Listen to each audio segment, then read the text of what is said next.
Texas, 1944. When the military trucks rolled through the gates of the former cattle ranch converted into a prisoner of war camp, most believed they were entering another kind of hell. Among them was Ernst Müller, 36, former cavalry officer from Bavaria, who had lost his left arm during the brutal winter campaigns on the Eastern Front. As dust clouds settled around the convoy, Ernst clutched his empty sleeve, wondering what fresh humiliation awaited men like him, the broken, the incomplete, the burdens of war. Before we continue, subscribe and hit the bell. Here, we retell the human stories forgotten by war. The camp stretched across rolling hills, dotted with mesquite trees, its wooden barracks arranged in neat rows under the merciless Texas sun. Barbed wire fences caught the afternoon light, but they seemed almost decorative compared to the fortified hellscapes Ernst had known in Europe. American soldiers, rifles slung casually over shoulders, watched the new arrivals with curious rather than hostile eyes. This puzzled Ernst more than overt cruelty would have. "Willkommen," called out a voice in accented German. Ernst turned to see a stocky American sergeant approaching, his uniform bearing cavalry insignia. "I'm Sergeant Rodriguez. We know some of you boys rode horses before this whole mess started." The sergeant's eyes fell on Ernst's pinned sleeve, but there was no pity there, only a kind of professional assessment, like a rancher evaluating livestock. Ernst said nothing.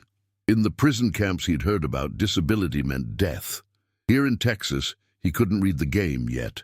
The barracks were simple but clean, wooden structures with real beds, thin mattresses, and windows that actually opened. Ernst claimed a bunk near the back, away from the curious stares of other prisoners who whispered about the one-armed cavalry officer. Outside, he could hear something that made his chest tighten with memory, the soft nickering of horses.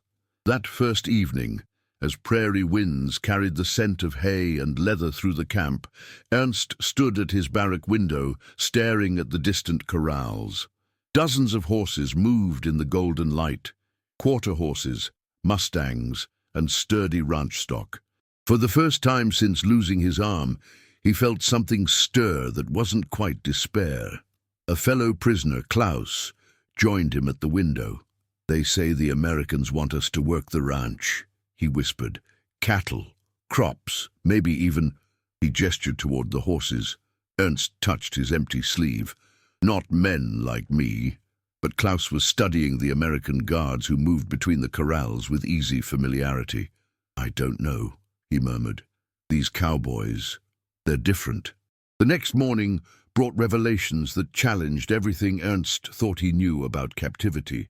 Instead of hard labor or punishment details, the prisoners were assigned work based on their skills: bakers to the kitchen, mechanics to vehicle maintenance, and farmhands to the vast ranch operations that stretched beyond the camp's boundaries.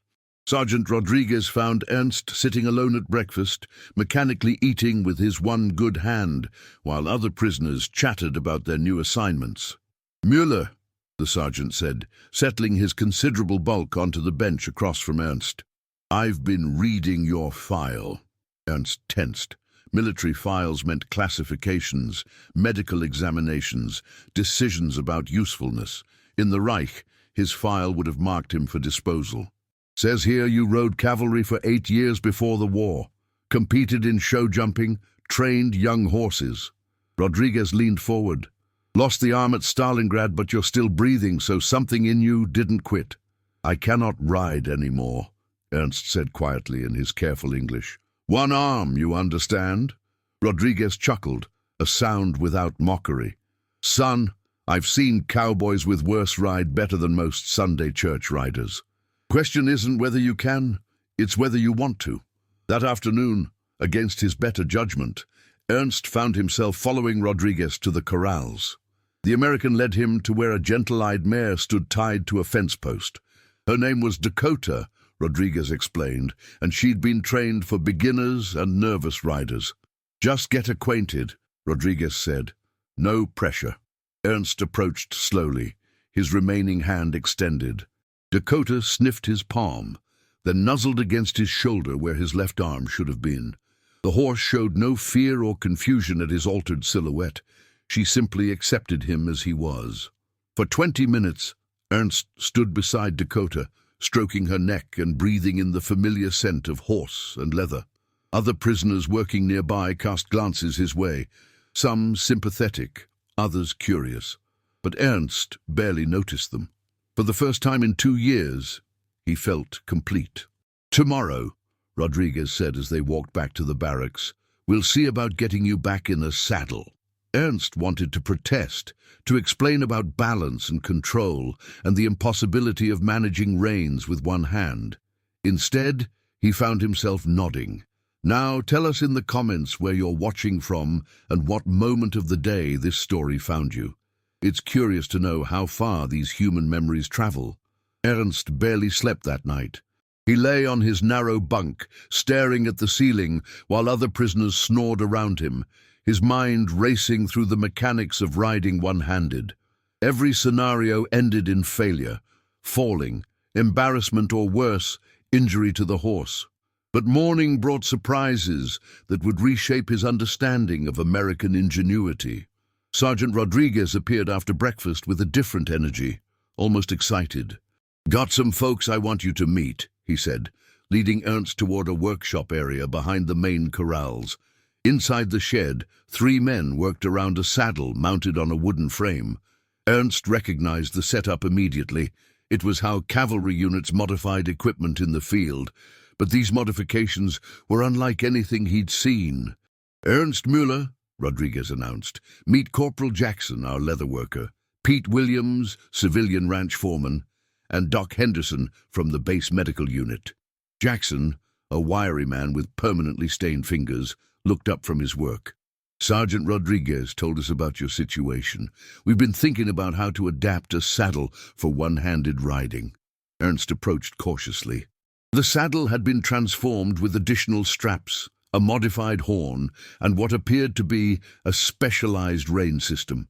But it was elegant, not crude, the work of craftsmen who understood both horses and human limitations. "See here," Pete Williams said, his weathered hands demonstrating the modifications. "We've reinforced the seat, added this grip system for your right hand, and created a rein setup that lets you control the horse with subtle weight shifts and single-hand movements." Doc Henderson, a soft-spoken man with kind eyes, explained the ergonomics. "We studied how riders with various disabilities adapt their technique. The key is working with your body's natural balance, not against it." Ernst ran his fingers over the leatherwork, marveling at the craftsmanship. "Why?" he asked quietly. "Why do this for a prisoner?" The 3 Americans exchanged glances. Jackson spoke first. "My brother came back from North Africa missing a leg. Didn't stop him from wanting to ride again." Pete Williams nodded. "Horse doesn't care if you got 1 arm or 2. What matters is your heart." "Besides," Rodriguez added with a grin, "we got a bet going. I say you'll be loping around the corral within a week. Doc here thinks it'll take 2 weeks. Ernst felt something crack open in his chest, a sensation he'd almost forgotten. Hope. That afternoon, they led Dakota to the mounting block. The modified saddle looked strange, but somehow right on her back. Ernst studied the setup one more time, noting how the stirrup had been adjusted and the special grip positioned exactly where his hand would naturally fall. "Take your time," Rodriguez said. "Horse has all day." With careful movements, Ernst mounted. The saddle held him securely, the modifications supporting his altered balance. Dakota stood perfectly still, as if sensing the importance of this moment. For several minutes, Ernst simply sat, reacquainting himself with the feel of a horse beneath him. Then, almost without conscious decision, he squeezed his legs gently against Dakota's sides. She responded with a smooth walk, and Ernst felt tears he'd held back for 2 years finally fall freely. 3 weeks into his rehabilitation, Ernst had progressed from tentative walks to confident trots around the corral. Word had spread through the camp about the one-armed German who was learning to ride again, and small crowds of prisoners often gathered to watch his sessions. American guards, initially curious, had become genuinely invested in his progress, offering encouragement in broken German and celebrating each milestone with quiet satisfaction. The modified saddle had become an extension of Ernst's body. Jackson had made additional refinements based on Ernst's feedback, softening the leather grip, adjusting the stirrup angle, and adding subtle reinforcements that distributed his weight more evenly. What had started as an experiment in compassion had evolved into a masterpiece of adaptive craftsmanship. But the real breakthrough came on a crisp morning in late October, when Rodriguez approached with an unusual request that would test everything Ernst had relearned. "We've got a problem, Ernst," the sergeant said, his usual jovial manner replaced by genuine concern. He gestured toward the far pastures where morning mist still clung to the grass.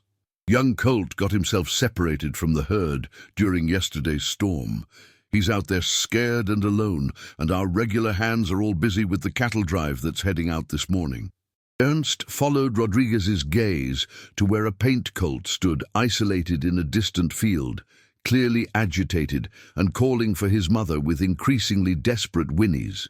The young horse was perhaps 18 months old, still awkward in his movements, but already showing the spirit that would make him valuable if they could bring him home safely.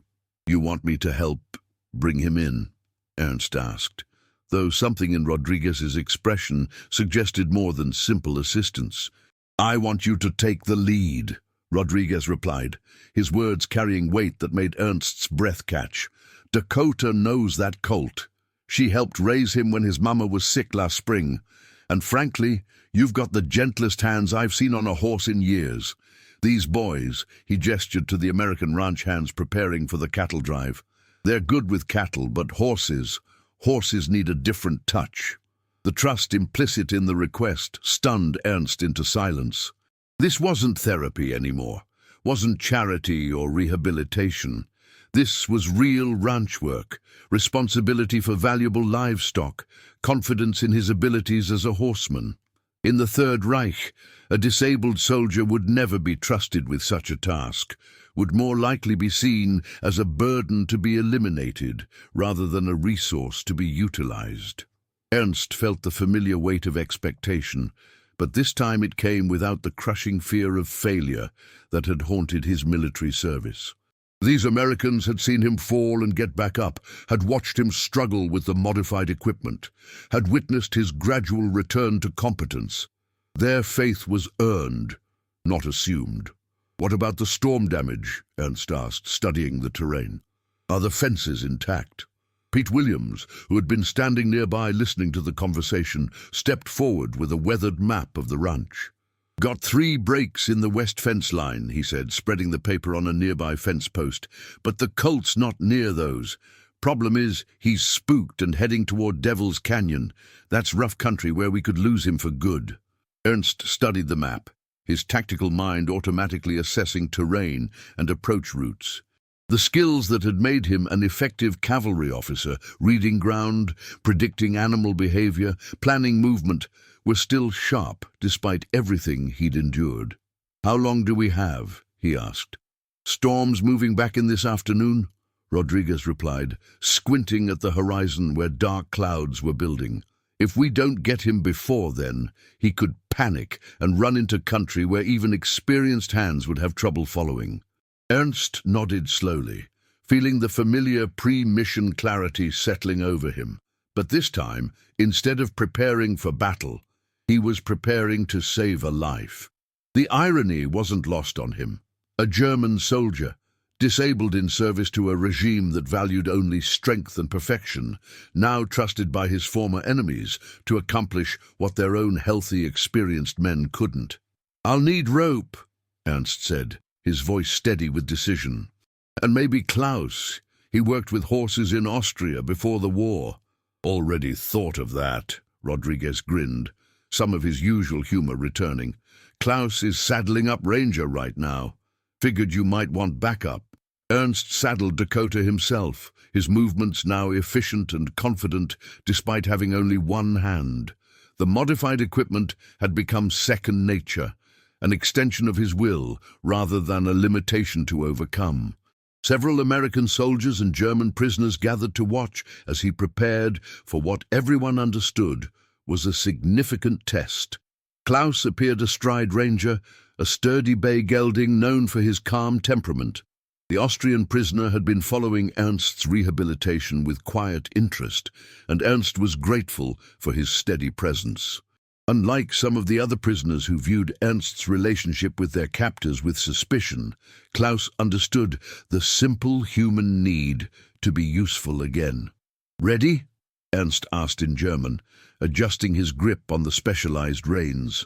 "Ready," Klaus replied, but Ernst caught the concern in his friend's eyes. They both understood the stakes, not just for the colt, but for Ernst's fragile reconstruction of self-worth. They rode out toward the frightened animal, the morning air crisp with the promise of approaching weather. As they crested the first hill, Ernst could see the full scope of the problem. The colt wasn't just separated. He was actively running from any approach, his fear making him increasingly dangerous to himself and others. The young horse was moving in erratic patterns, sometimes charging toward imaginary threats, other times freezing in terror at sounds only he could hear. Ernst recognized the behavior from war horses he'd worked with, animals whose nerves had been shattered by artillery fire and needed patient, specialized handling to recover their confidence. "He's not just lost," Ernst murmured to Klaus as they observed from a safe distance. "He's traumatized. The storm, the separation from his herd, it's triggered something deeper." Klaus nodded grimly. "Like some of the men in the camps. Fear has broken his thinking." Ernst felt a strange kinship with the panicked animal. How many times had he felt that same desperate disconnection, that sense of being utterly alone in a hostile world? The colt's wild eyes reminded him of his own reflection in the mirror during those first dark months after losing his arm. "We approach slowly," Ernst decided, his cavalry training merging with hard-won wisdom about healing trauma. No sudden movements, no direct confrontation. We make ourselves part of his environment until he decides we're safe.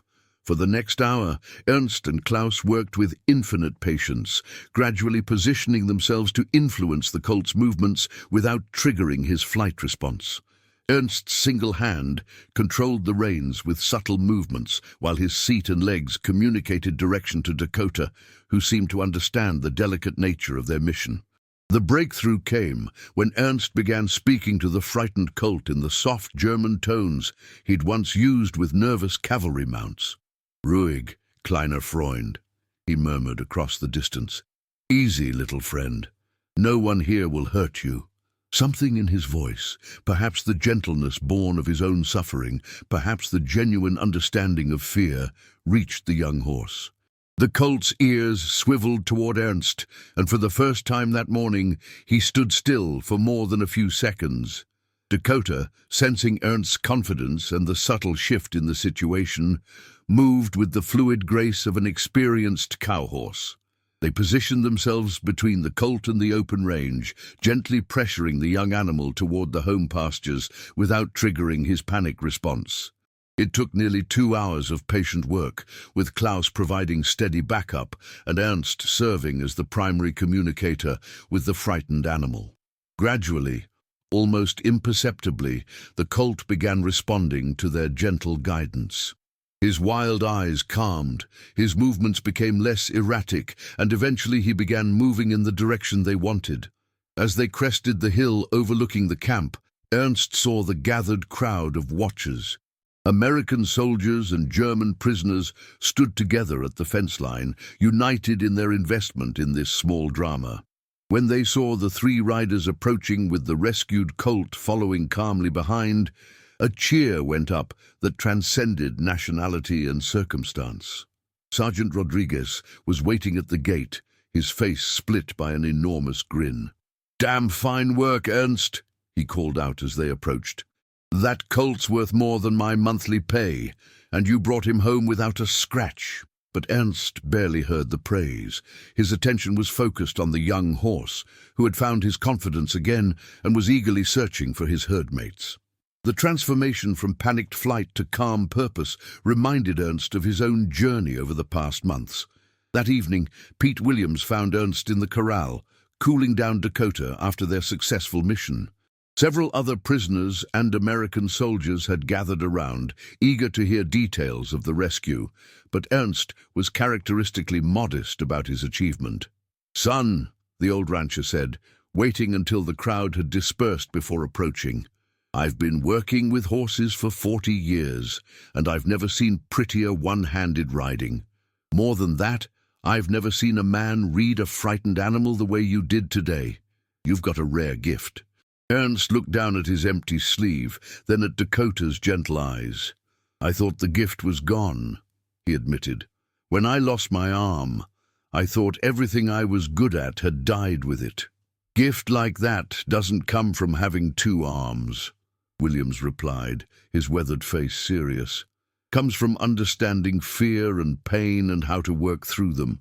And that understanding, hell, that's stronger in you now than it ever was before." As the sun set over the Texas plains, painting the sky in shades of gold and crimson, Ernst realized something profound had shifted within him. He was no longer a broken soldier counting days in captivity, no longer a burden tolerated by his captor's charity. He was a horseman again, complete in the saddle despite his physical losses, valuable for skills that transcended nationality or physical limitation.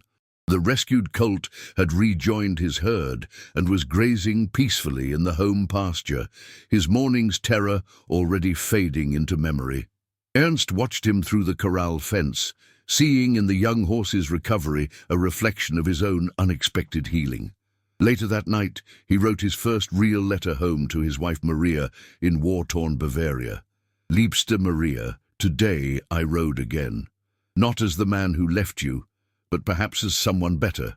The Americans here, they see possibility where I saw only limitation. They look at what remains, not what is lost. I am learning to see through their eyes, and what I see gives me hope for our future, whatever that future might hold." Winter gave way to spring in the Texas camp, and with it came changes that would forever alter Ernst's understanding of human nature and his own place in the world.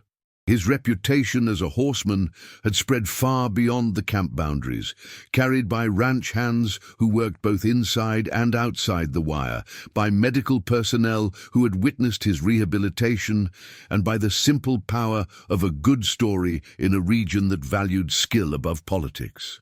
The transformation in Ernst's daily routine had been gradual but profound. No longer confined to the simple rehabilitation exercises that had marked his early weeks, he had become an integral part of the ranch's operations. American authorities, recognizing both his expertise and the positive effect his success had on other prisoners, had granted him expanded privileges that would have been unthinkable in European POW camps. Each morning, Ernst worked with problem horses that local ranchers brought to the camp specifically for his attention. Word had spread through the ranching community about the German ex-cavalry officer who could gentle the most difficult animals, and a steady stream of requests had developed. The camp commanders, initially skeptical, had quickly recognized the program's value, not just for prisoner morale, but for community relations and even camp finances, as grateful ranchers often paid for Ernst's services with supplies or equipment the facility needed. On a bright April morning that seemed to crystallize the promise of new beginnings, Sergeant Rodriguez appeared with news that left Ernst speechless. "Got visitors coming today," he announced, his usual casual manner replaced by something approaching ceremony. "Some folks from town heard about your work with the horses. Important folks. They want to meet you." The visitors, when they arrived in a convoy of dust-covered trucks and polished automobiles, represented a cross-section of local influence that Ernst could never have imagined assembling to meet a prisoner of war. The delegation included Sheriff Thompson, a weathered man whose authority was respected throughout 3 counties, Mayor Harrison from the nearby town of Cedar Creek, several members of the town council, the local veterinarian, Dr. Patricia Wells, and most surprisingly, Sarah Mitchell, the young editor of the county newspaper, whose articles about the POW camp's innovative programs had begun attracting attention from state officials. They gathered at the corral, where Ernst was working with Zeus, a magnificent but dangerous stallion that had been considered untrainable after injuring two experienced handlers. The horse's owner, a wealthy rancher named Coleman, had brought Zeus as a last resort before having the animal destroyed. "Gentlemen, ma'am," Rodriguez addressed the group with obvious pride. "Meet Ernst Müller, formerly of the German cavalry, currently the best horse trainer in 3 counties. Ernst, these folks have come a long way to see what all the fuss is about." Ernst felt heat rise in his cheeks at such lavish praise. The attention seemed impossible. He was, after all, still technically a prisoner of war, an enemy of the nation whose citizens now gathered to honor his skills. But as he began his demonstration with Zeus, working with the infinite patience and gentle firmness that had become his trademark, he saw genuine admiration replace curiosity in the faces of these Texas ranchers and civic leaders. The stallion, who had reared and struck at his previous handlers, responded to Ernst's approach with gradually diminishing resistance. Using voice, posture, and the subtle pressures possible even with one hand, Ernst established a dialogue with the animal that was almost mystical to observe. Within 30 minutes, Zeus was accepting a halter and responding to basic commands, progress that represented weeks of work by conventional methods. Sheriff Thompson, who had maintained a respectful silence during the demonstration, approached afterward with the deliberate movement of a man accustomed to weighing his words carefully. "Mr. Müller," he said, extending his hand in a gesture that acknowledged Ernst not as prisoner, but as equal, "I've been ranching for 30 years before I took this badge, and I've never seen anything like what you just did with that horse." Dr. Wells, the veterinarian, was more technical in her assessment, but equally impressed. "The psychological principles you're applying," she said, her professional excitement evident, "they're years ahead of anything we're teaching in veterinary school. You're not just training horses, you're healing trauma." Sarah Mitchell, the newspaper editor, had been scribbling notes furiously throughout the demonstration. "This is exactly the kind of story our readers need to hear," she said, her young face bright with enthusiasm. "Humanity transcending conflict, skills being honored regardless of nationality. Mr. Müller, would you be willing to be interviewed for our paper?" The request stunned Ernst into momentary silence. To be featured in an American newspaper, to have his story told as something positive rather than shameful. It represented a complete inversion of everything he had expected from captivity. Yes, he managed, if it would be permitted." Mayor Harrison, who had been conferring quietly with the camp commander, stepped forward with an announcement that would change everything. "Mr. Müller, the town council has been discussing your situation. We understand that the war is winding down and decisions will need to be made about repatriation and resettlement. We want you to know that Cedar Creek would be honored to have you stay as a permanent resident when hostilities end." And the formal nature of the invitation, delivered in front of witnesses and recorded by the press, carried implications that left Ernst reeling. This wasn't just an individual offer of employment. It was an official community endorsement, a public declaration that his skills and character were valued above his nationality or military history. That afternoon brought an even more significant development when Pete Williams approached Ernst with a proposition that seemed to come from another world entirely. They met in the ranch office, a simple wooden building that had become the unofficial headquarters for the camp's agricultural operations. Williams had laid out papers on his desk, employment contracts, property deeds, immigration documents. "Ernst," the ranch foreman began, his usual casual manner replaced by businesslike seriousness, "I've been talking to the camp commander, the town council, and some investors from Dallas. War's winding down, everyone knows it, and when it's over, you're going to need somewhere to go." Ernst nodded slowly. The future beyond captivity was something he rarely allowed himself to contemplate, too uncertain and potentially painful to examine closely. "My ranch could use a man with your skills," Williams continued, "but I'm talking about more than just employment. The Coleman spread, where that stallion Zeus came from, it's going up for sale. Old man Coleman wants to retire, and he's been impressed enough with your work to make an unusual proposition. Williams spread out a map of the local area, marking properties with a red pencil. He's willing to sell the horse training facilities, the barns, corrals, specialized equipment at a significant discount to someone he trusts to continue the operation.